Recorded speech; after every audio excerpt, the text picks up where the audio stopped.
You often hear folks complaining about government not doing enough, but here in Texas, it's actually codified in the state constitution that lawmakers cannot pass any bills for the first 60 days of session. Its roots stretch all the way back to the Civil War, but some lawmakers want to change that.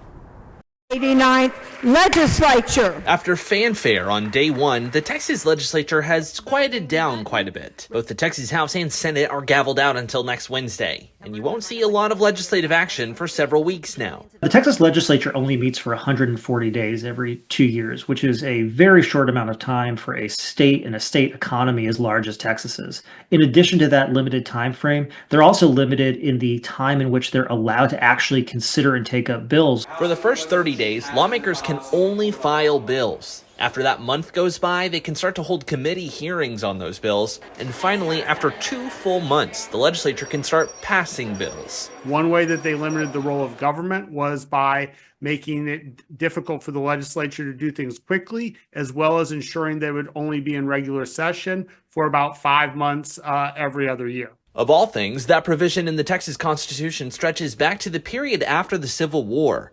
Last session, we spoke with Don Carlton, the executive director of the Briscoe Center at the University of Texas at Austin. The old Confederates redeemed the power. They were intent on really defanging the state government and making it a fairly weak state government. Today, though, some lawmakers are hoping to change that on a bipartisan basis. This session, Republican House member Cody Vasut has filed legislation that would allow lawmakers to pass legislation at any point in the session, abandoning the 60-day limit. Last session, such a policy actually passed out of the Texas Senate by a vote of 28-3 with significant bipartisan support. Senator Paul Bettencourt co-authored the bill. Do you have any intentions of refiling legislation like what we saw last session?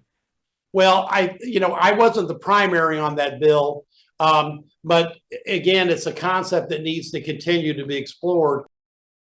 The exception to those rules are what Governor Greg Abbott will label as emergency items. Those are the priorities that Governor Abbott wants the legislature to pass, and lawmakers can take those up at any point in the session. Governor Abbott will likely unveil those in the coming weeks. From outside the Texas State Capitol, Michael Atkinson, CBS Austin News. Thank you for watching. Please hit the subscribe button and get the latest news by downloading the CBS Austin News app.